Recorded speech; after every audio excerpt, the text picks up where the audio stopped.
My name is Chloe Chapdelaine, and I live in Calgary, Alberta. My name is Katia, and I am from Toronto. My name is Camila. And I'm Lauren. And we're both from Montreal.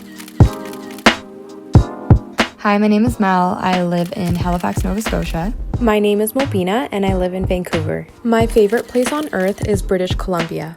I love it because we have a little bit of everything here, from the mountains to the lakes and the ocean, and it's the perfect place to explore and stay active. Canmore is my favorite place on earth. I love it because it's only a short drive from the city but offers spectacular views. My favorite place on earth is the Toronto Islands. Considering we can't go very far right now, this is the nearest little city escape where you'll get the most beautiful view of the sunset overlooking the entire city skyline.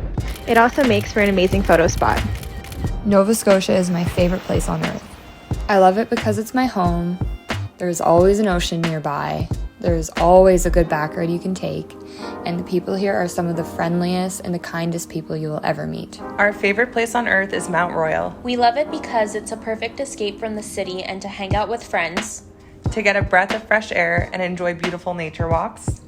And to reconnect with the earth and our precious wildlife. Look at them all.